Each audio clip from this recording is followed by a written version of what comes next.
and hopefully over the next 45 minutes or so, you will have a chance to learn and share some information and some topics of concern to yourself. But I am Tom Ball, and I am the chair of the Extension Disaster Education Network, and I am here at Mississippi State University Extension.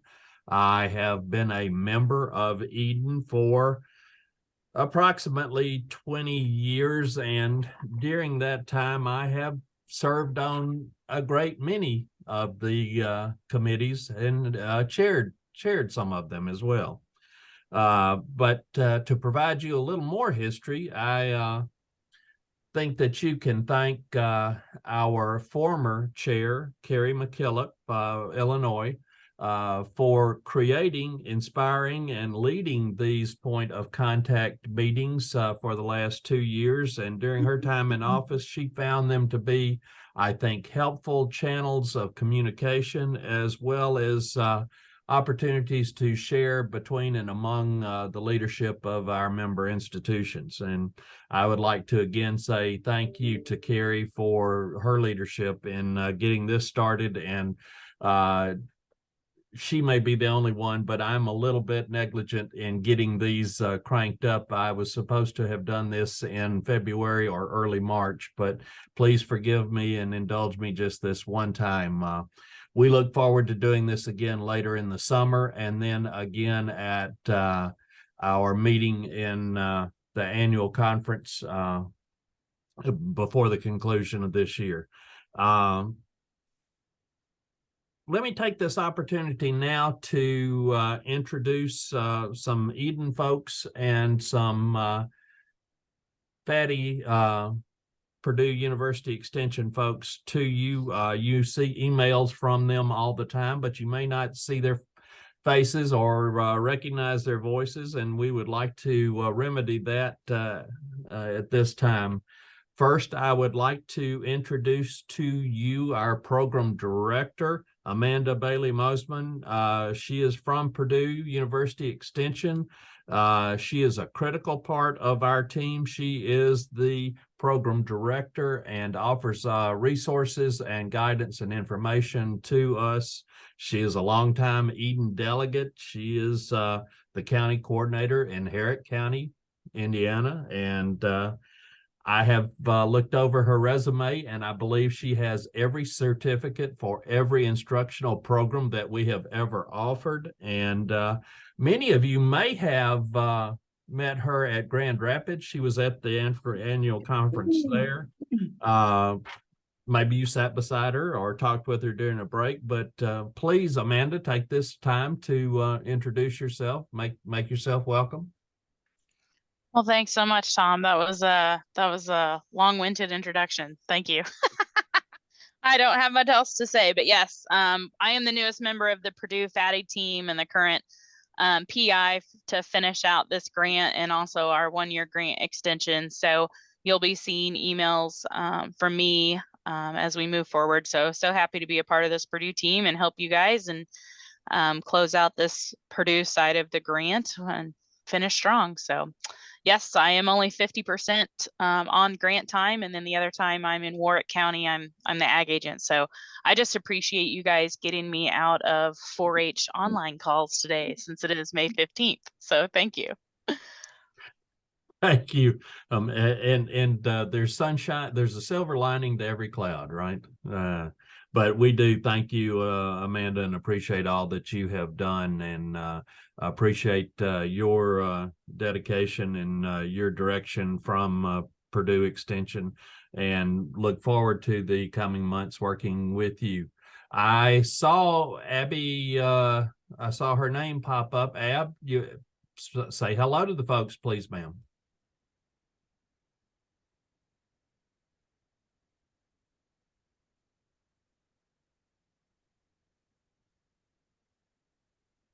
Well, we may have lost Abby. All right. Well, we will continue on. Sorry, I was talking. I was also just on mute. So oh, but I am good to see everyone. Yeah, that's good. It's good to see you. And yes, I am equally qualified in the technological skills you possess. It's been one of those days. It has It was been great indeed. I did, so just make one up in your head this time. All right. Thanks. Good to see you.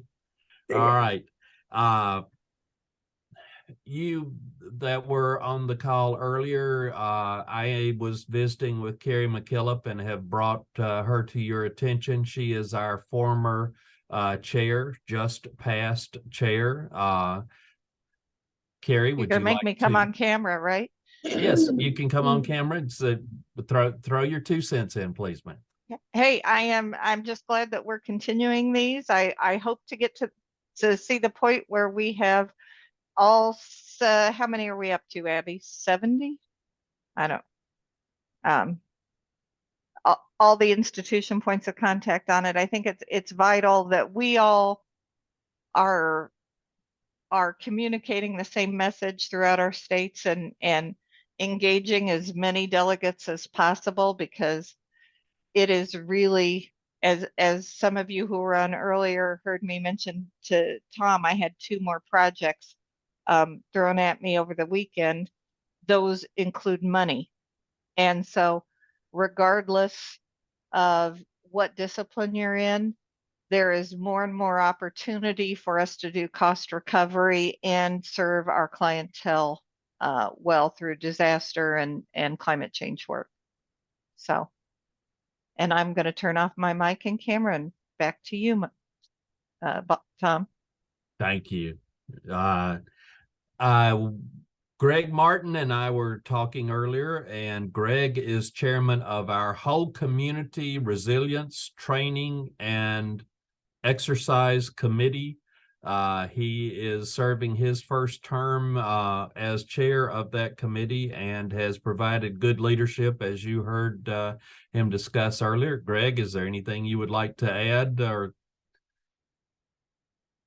well, you were talking about disciplines, you have a chicken boy running the bus, and that doesn't necessarily mean a good thing, but it's the thing we have to deal with. So here we go.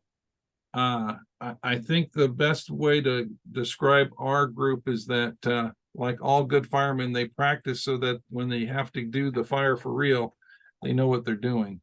And that's the charge for our group this year. Get something done.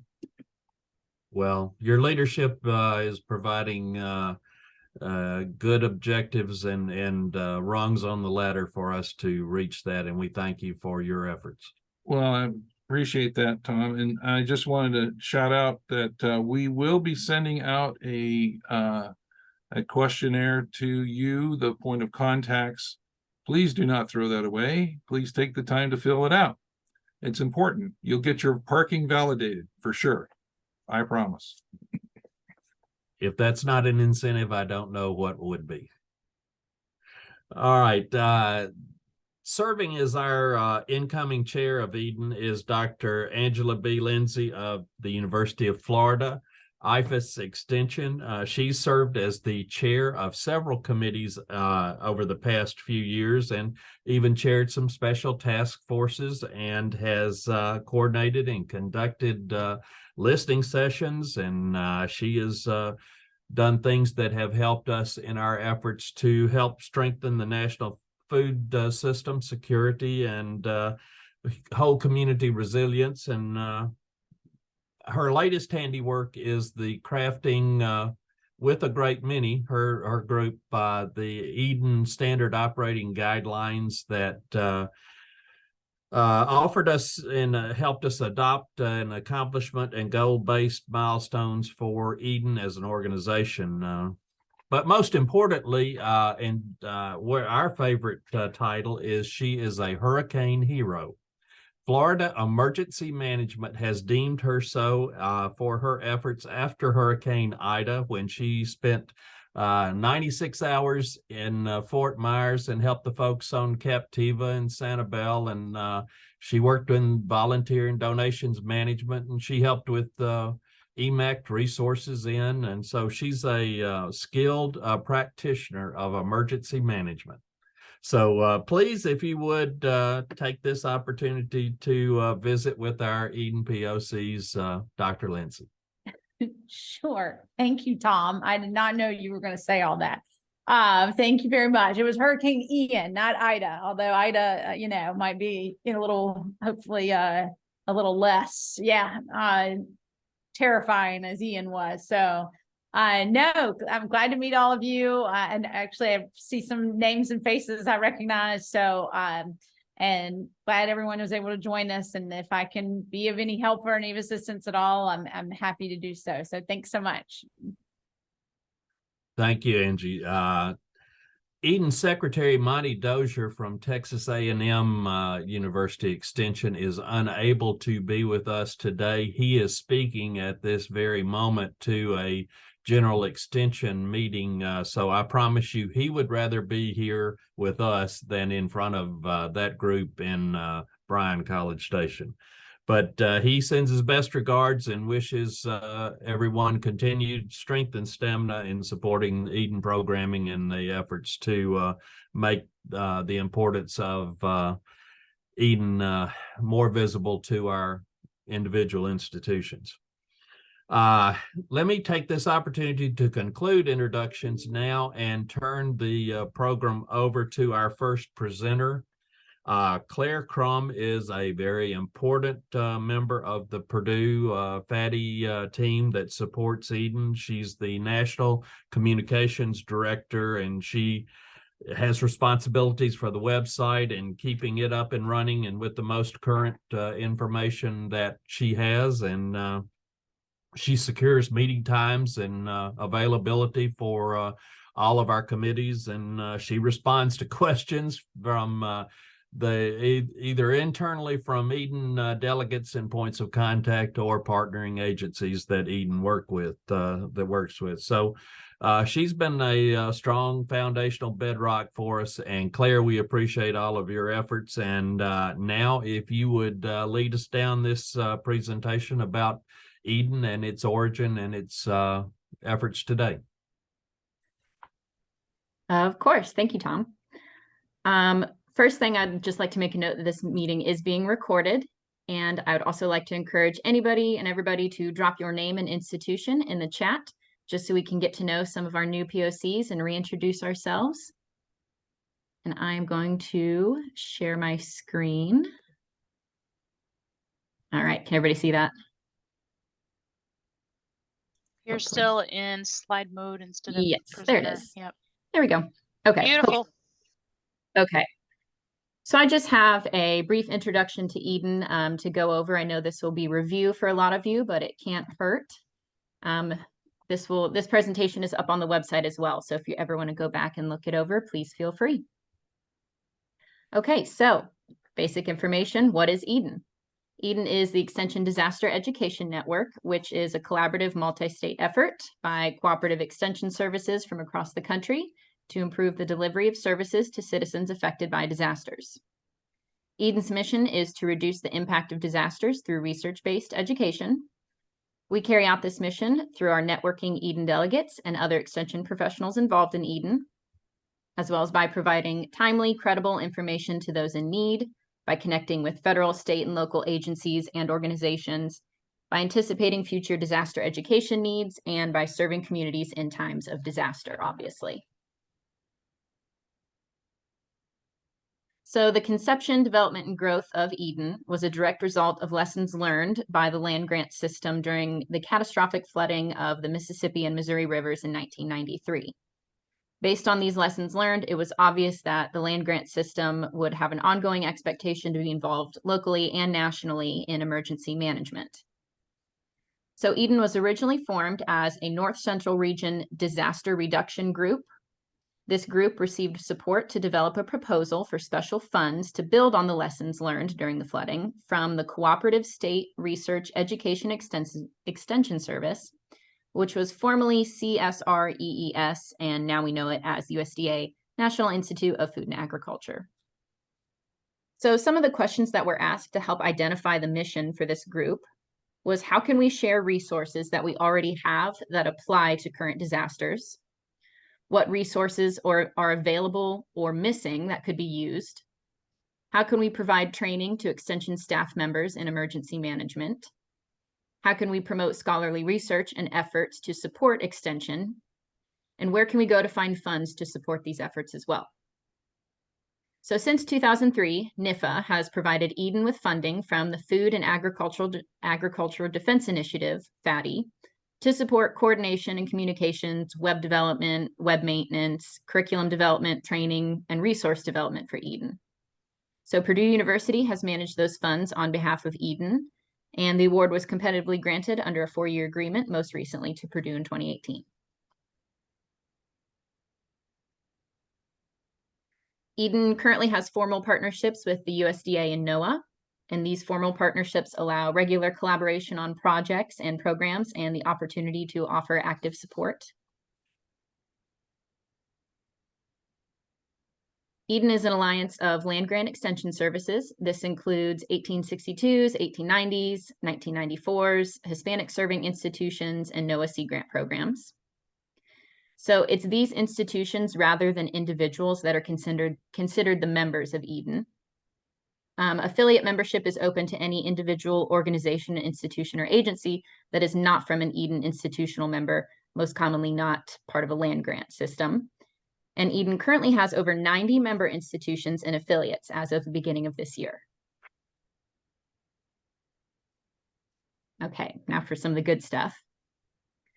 So each member institution that I mentioned will have one point of contact or POC. However, institutions may have many additional delegates. There's no limit to how many delegates can come from an institution, and we like to have as many delegates as possible from each institution. A retiree from a member institution can become a retiree delegate with the approval of the Eden Exec Committee, and provided that they were a delegate prior to retiring. This is so that our retired delegates can still be active on our committees to finish up programs and to still share their expertise. We currently have more than 400 delegates representing more than 75 different areas of expertise in Eden.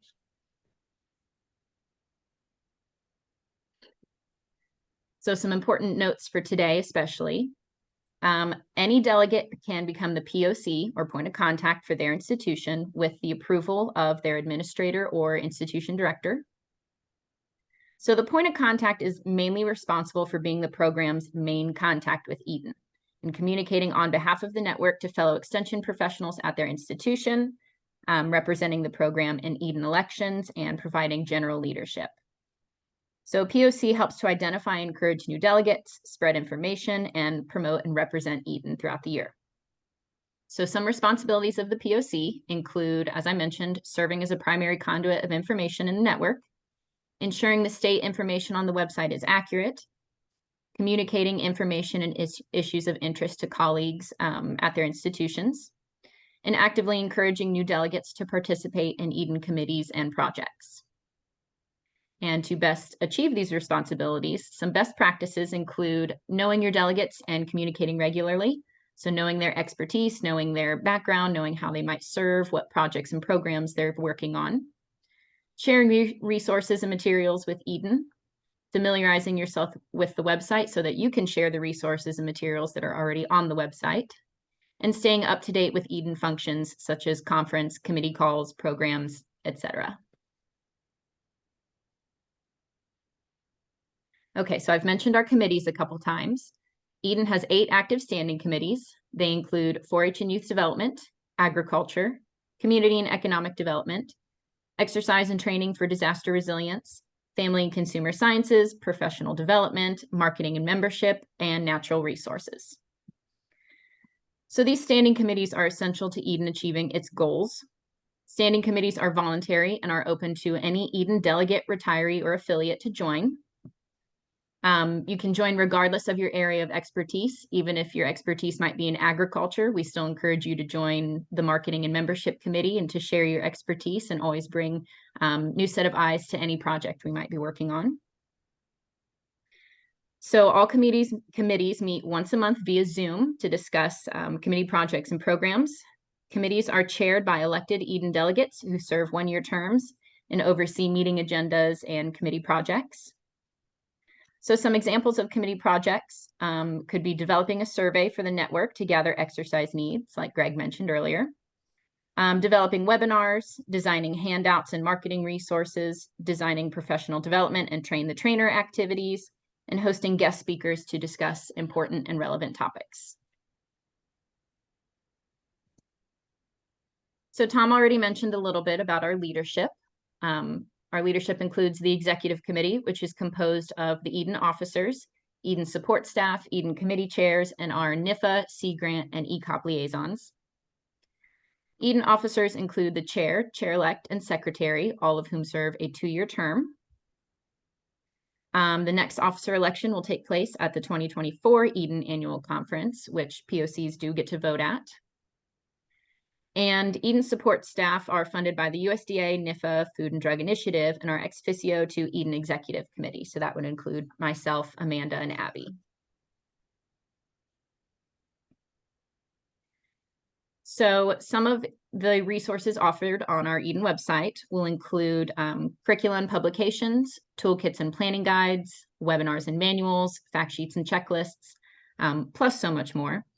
The resources are primarily for extension professionals, but there are tools and materials that can be shared with the general public, with stakeholders. Really, there's something for everyone up on the website. All of these resources are available under Eden's resource dashboard. And resources are submitted by delegates to be shared and promoted among institution members and each other or other extension professionals, or they're created by Eden committees themselves. So some additional resources are professional development opportunities, some exercises. We're currently building an exercise library to add onto the website.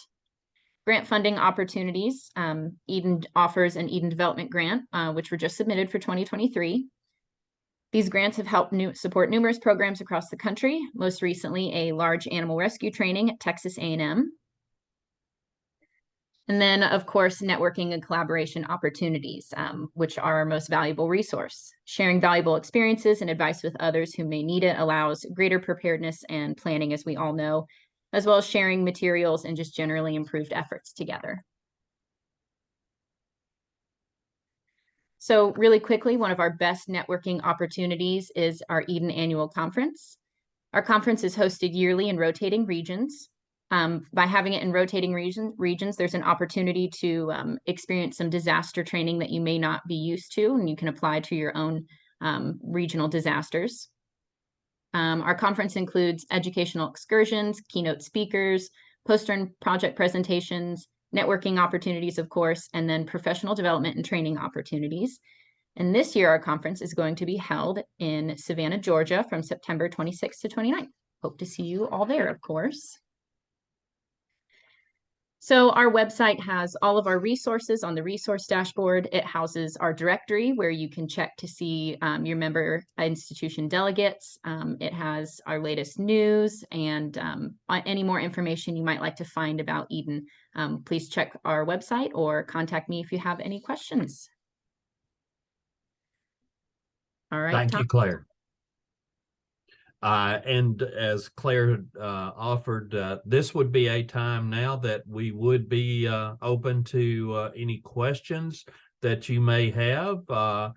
There is a wealth of Eden knowledge assembled here outside of my chair. So we've got some people that can answer most any question that I believe you would have. And we would welcome that opportunity. You can raise your hand or you can put something in chat or let send Claire an email, cromc@purdue.edu. Oh, good memory. I will drop it in the chat also. But yes, as she has said, we've got the annual conference coming up in the third week of September this year. Dr. Lindsay and Dr. Mike Martin from the University of Georgia have been working diligently in preparing an agenda that will be informative and outline the depth of Eden experience and knowledge. Dr. Lindsay, would you like to talk about the upcoming annual conference?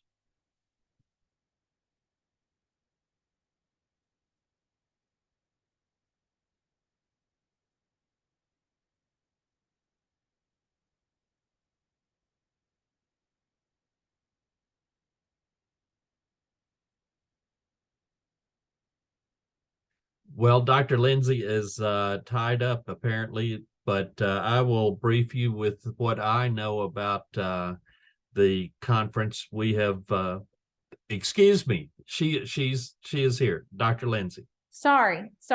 About the conference. Sorry, Tom. I had something going on right next to me. Sorry. Conference happening in Savannah, September 26th to the 29th. I know Claire had already said that.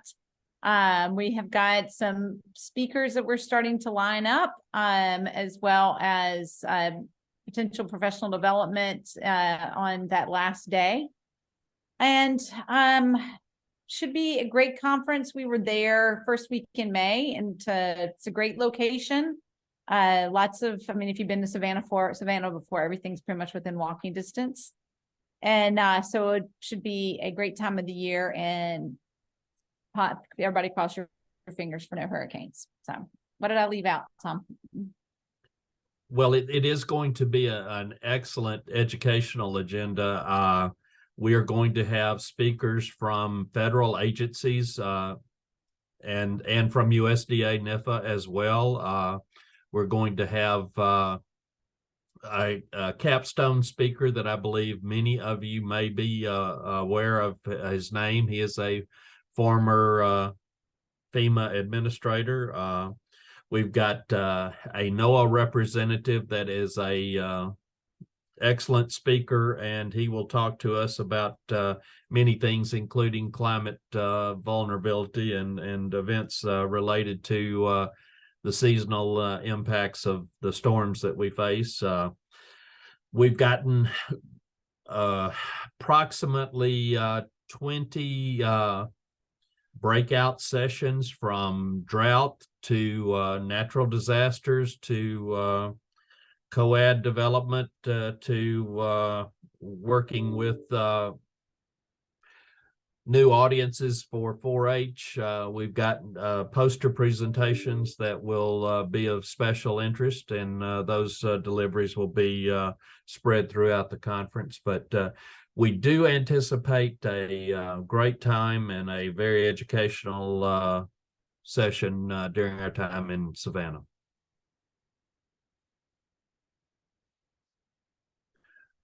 You heard Claire talk a little bit about professional development and programming development opportunities.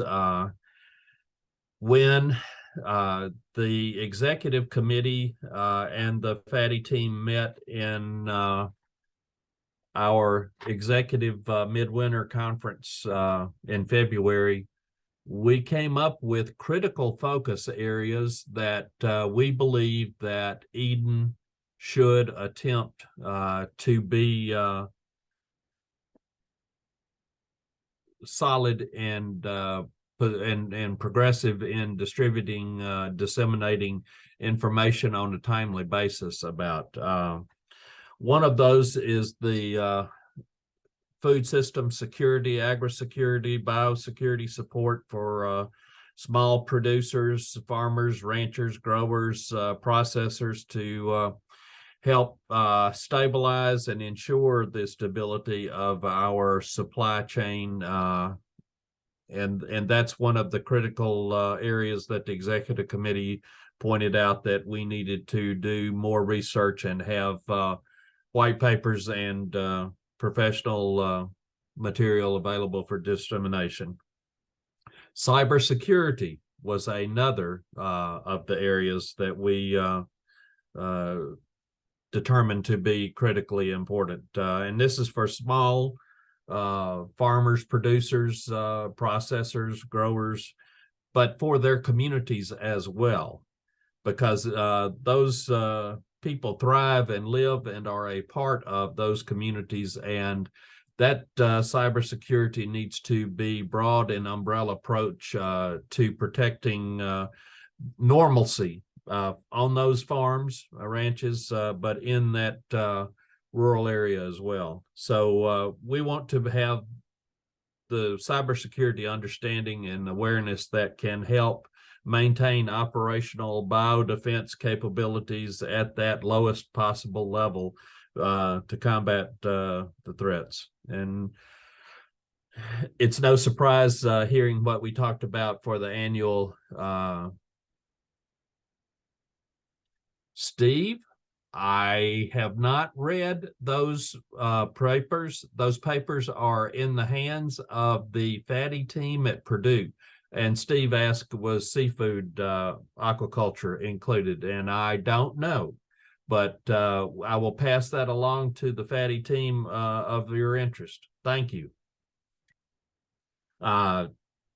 The area that we were talking about, the resiliency to climate vulnerability, that is critical and impacts so many of our daily lives that we've got to make sure that we maintain soil health, water management, all of those things that are related to climate vulnerability.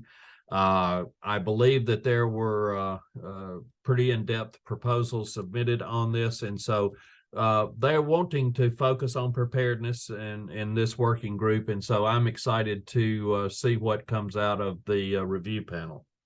Also, this So is. I can speak to that a little bit. So Thank you. proposals, successful proposals will be notified this week.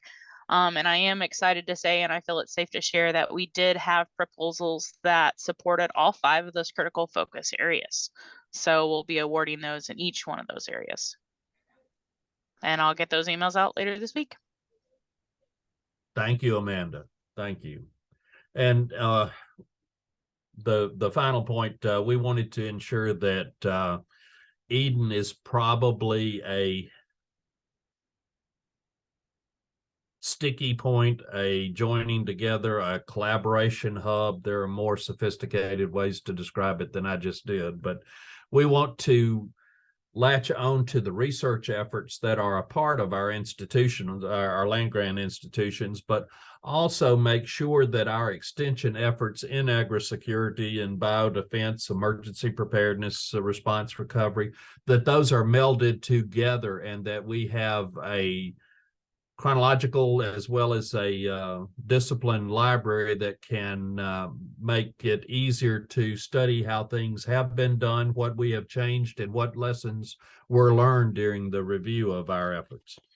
And we are still continuing on in the whole community resilience, and we're working toward that as we have in all. And currently, the Purdue Fatty team has awarded trainings for, we conducted, focused with 1890s institutions, have been conducted in Little Rock and Tallahassee, and we have one coming up. Warren, you may be interested in Montgomery, Alabama on May 23rd through 26th. So we're doing those things to ensure that whole community resilience is a known commodity, that we are a model for preparedness, that we do those things to ensure equity in recovery and diversity in the whole emergency management preparedness venue. So these critical areas, and we look forward to having the word out from Amanda later this week. And I would say that there would be work done in those critical focus areas over the next 9 or 10 months, and publication, dissemination of the results at that time.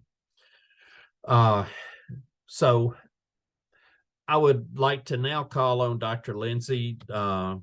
She has a breadth of relationships throughout Eden. She has worked in a number of task forces and on a number of communities, and she has although she doesn't brag on herself, the Florida Eden structure has a real benefit for the citizens and the stakeholders and clientele in her state. So I would just like to offer this opportunity for her to talk about what makes for a good Eden program and what are those that she has seen at institutions around the nation. Thanks, Tom. Yeah, I just want to talk a little bit before, or a little bit about what Eden looks like at different institutions. But before I do that, I didn't want to lose that Lisa had a question. So Lisa, you want to go ahead and ask your question just because I don't want to lose it. Sure, and I'll admit it's very basic, and maybe it's I just don't want to be like an imposter at this meeting, but I just happened to notice when I was on the Eden website that University of Maine is not listed as a member institution. So I don't really know why we're not listed, but my assumption is I probably need to work with our dean to get us to be a member institution, and then I would be the point of contact. Is that how that works, or am I getting this wrong? Again, this is my first meeting, and kind of like drinking from a fire hose analogy. So, Lisa, did I tell you that we're glad to see you?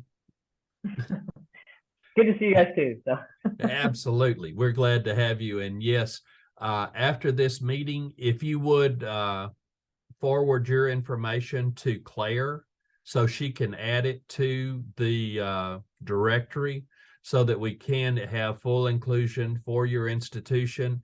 And we will send you electronically the template for your institution to be recognized as a full member of Eden. But yes, you are. There have been some times that computer malfunctions have wiped out records and history. And so we are building a new database with all of the names and all of the correct titles and affiliation. So yes, Lisa, we do want to recognize you as POC. And yes, we do thank you for being here with us today. Mm-hmm. okay, great. And I think Claire has my information as the POC, so I think we probably just need to do the agreement, but I could follow up with you, Claire, about that. But thanks for Yeah, clarifying Lisa, that. So, definitely. I'll get a hold of you after this meeting and we'll get everything sorted. I just want to Perfect, make a thanks. quick note because I think I've emailed everybody multiple times and you're probably sick of hearing about it, but I am doing a massive update to Eden's directory that includes institutions and the delegates serving at those institutions. So as the POC for your institution, please check the website, please check the directory. If you see that you recognize that somebody is listed who is retired, who has left your institution, somebody is missing, may have joined and not been added to the directory. If contact information is incorrect, please reach out to me with the changes that need to be made. We are updating the institution page. We're giving it a whole new look. I'm constantly adding to the directory, so please do not feel like you're not being heard. I'm trying to get everything updated, and please send me any changes and I'll get them made. And I will stop emailing you about all the directory updates, I promise, but you got to work with me. Thanks, Claire. Thanks, Dr. Lindsay, for starting us down that path. No, absolutely. I just didn't want to lose Lisa's question. So thank you very Yeah. much. So I've got a couple of slides here real quick that I just wanted to share with everybody. Sorry, let me share this real quick. And I'll be super quick so that we can get back to some questions that folks may have.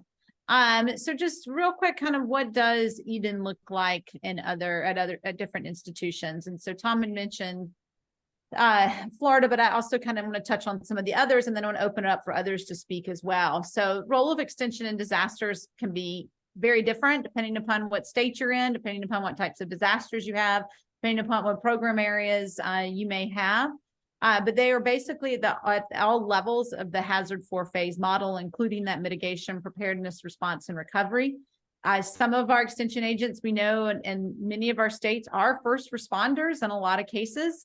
But extension has many times been called information first responders as well, as those that are providing that research-based information. I was at a meeting the other day, and Craig Fugate, former FEMA director, said, ready.gov will tell you that you need to prepare. Eden will tell you how to prepare. So, and I did not pay him to say that. So I was like very happy to hear that.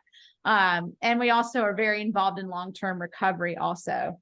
just to give you a real big overview of kind of Florida Eden here, Eden is considered my extension program here at UF, and it is a collaborative effort across all 67 counties here in Florida.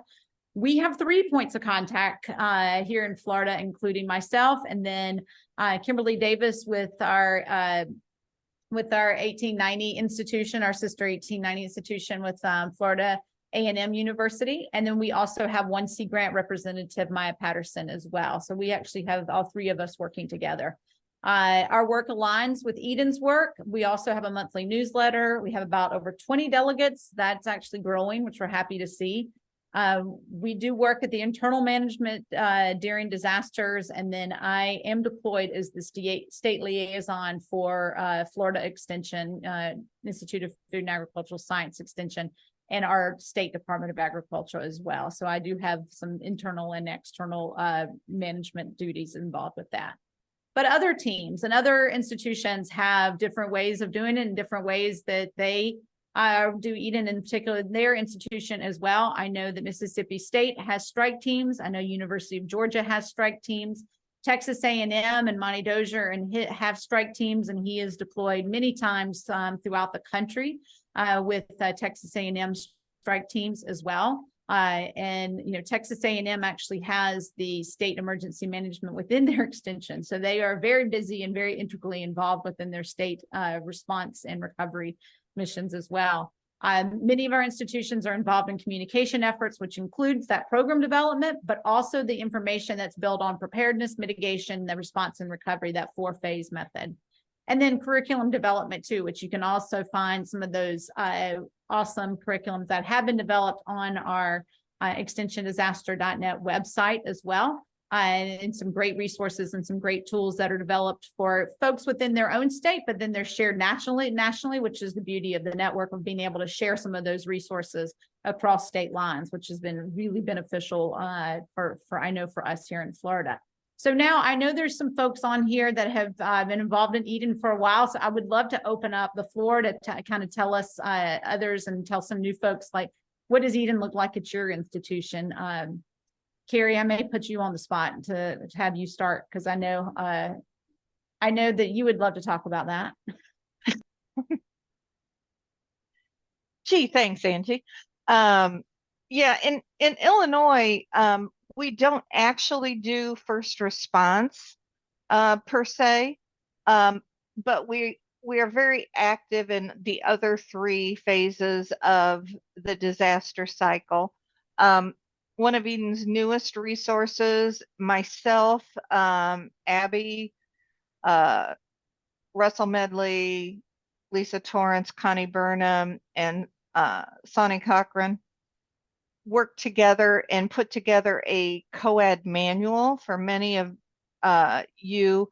That is one of the tools that we use in Illinois to engage our communities. And Angie, they have so many, Florida is always a disaster. So they're institutionalized their COADs, but in many of our areas, community organizations active in disasters are the first step in getting the community prepared, having those plans in place. We have that manual. Angie just dropped it into the chat, the link to that, but it actually is for you to go through and figure out if you have the capacity and the bandwidth to help form a community organizations active in disaster group within your county, because it also helps you network with people within the county to form those donation management, the long-term recovery committees, all of those systems that need to be in place to help recover from a disaster. People think of some of those things as response because they start at the same time that the response happens, but they're actually recovery efforts. And so I would encourage you to take a look at that manual. And in addition, in Illinois, we do a lot of participatory planning. personally, myself and a couple of my colleagues do a lot of hazard mitigation planning for local communities. In a lot of states, there are private contractors that come in and do them as kind of a boilerplate. Whereas with extension, you're familiar with your communities, you can go in and you don't leave once the plan is in place. You can help them implement some of those plans. Michigan State University right now is working on a Smith Lever special needs grant that myself and one of my colleagues are helping with as well, to develop a sort of a template for extension to help their communities do hazard mitigation plans. And then there's always additional planning efforts that can be done. But like I said, in Illinois, we don't do first response, but we have programming all around the other three phases of the disaster cycle, including continuity of operation planning for businesses, for not-for-profits. And then Amanda and Abby and I were part of a team that did a continuity of the operations for small farms. Amanda, you want to talk more about that? I can. Basically, what we did was put together a ag ready curriculum, which took a look at business operations, but also farm emergency plans, and built a guideline for extension educators on the ground to be able to go out with their operations, and it can scale up and scale down to that particular operation, whether it be livestock, fruits and vegetables, or other crops. So pretty excited for that curriculum. So I'm done, Angie. Thank you, Carrie. Are there others that want to share what Eden looks like at their institution?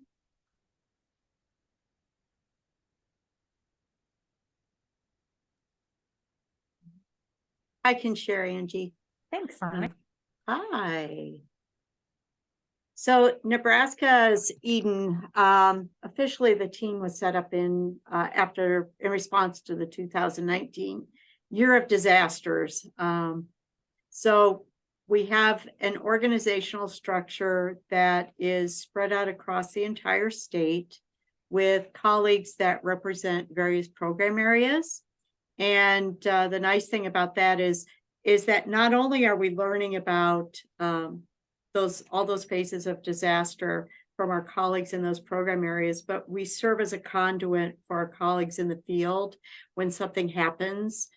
We are that communications network for our system as far as resources, what's needed, what's happened, what professional development opportunities we can provide.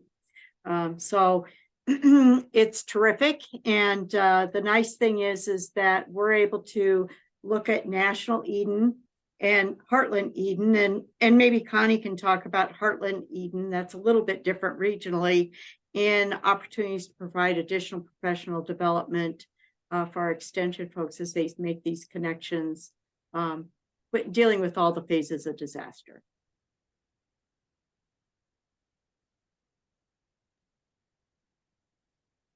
Connie, you want to talk about Heartland Eden? Oh, I'll let you do it. I suppose. Heartland Eden is a result of a NIFA special needs grant, and started about 3 years ago. Well, as a result of the 2019 flooding that Nebraska was so gracious to allow us to share. And then it also came down from the other side of the state. So, we have Mississippi and Missouri rivers. And so it came down the Missouri, and then it came down the Mississippi. So we had an incredible amount of water that affected a lot of land in Missouri. So anyway, we Dan Downing, who is a PI, he works on the ag side, and he decided to pursue a grant. And basically it was to try to develop teams out of each one of the states that are in Region 7, FEMA Region 7. So we have Nebraska, and we have Iowa, we have Kansas and Missouri. And so we have just gathered people together that, would like Sony's group that has, you know, their teams established. Other states who might just have people that are in programs that would be very applicable. We have a number of them from campus here, and then around the state, we have many more, you know, that are part of the team. So anyway, so we've spent like the last 3 years educating ourselves and all the team members on emergency management and all those different programs and things like that, because if you don't understand the system that's out there, you can't work in it. Because you're not aware of what it is. I mean, we've contacted the 4 states and had people representing the National Flood Insurance Program from the different states that the 4 states that we have. You know, we have gotten hold of USDA and had them come in and do some training on the different ag programs that might be out there. So there's just, you know, we did this through using a needs assessment. You know, what do people want in those trainings? And I think we've done a fairly good job of taking those needs assessments and then providing the information that we're requesting. So it's been, like I said, 3 years of different kinds of trainings that we've done. So it's worked out really well. And we want to thank USDA, and we want to thank Eden, because you submitted a letter of support, and that helps a lot. So we appreciate your help.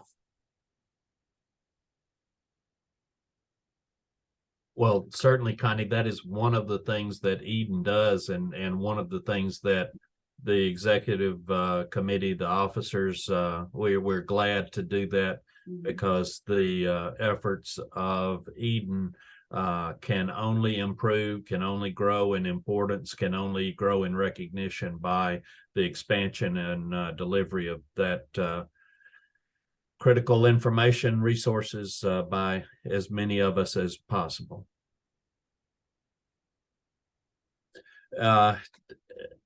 We're coming up on the 3 o'clock hour. I would only, or 3 o'clock Central. I apologize to those of you in other time zones. Again, I would like to remind you that Claire was not joking, that if you see a webinar, I don't care if it says ag or natural resources or FCS or whatever, if you think it might be interesting, join the group. There's no penalty. There's no admission charged. It's just a learning opportunity. So please take advantage of all of those webinars that you see. And if it says an Eden committee, it's all of Eden. It's not just specific to that particular group. I can't tell you how much I appreciate you investing this hour of your time on the POC call. I can't tell you except that on behalf of the officers and the executive committee, we appreciate your interest. We appreciate the endeavors that you demonstrate on your campus, and please let us know if there's anything that we can do to support your ongoing strengthening and growing and becoming more immersed in Eden and working throughout your community with your stakeholders and your clientele. If there are no other questions, I will thank you again and tell you that we will notify you of the upcoming POC meeting. It will be before annual meeting, and that will be in September. So July or August, we will have a date for you. So we look forward to seeing you again. And please let us know what we can do to help you be as good an Eden representative as possible. We thank you for your time. Thank you.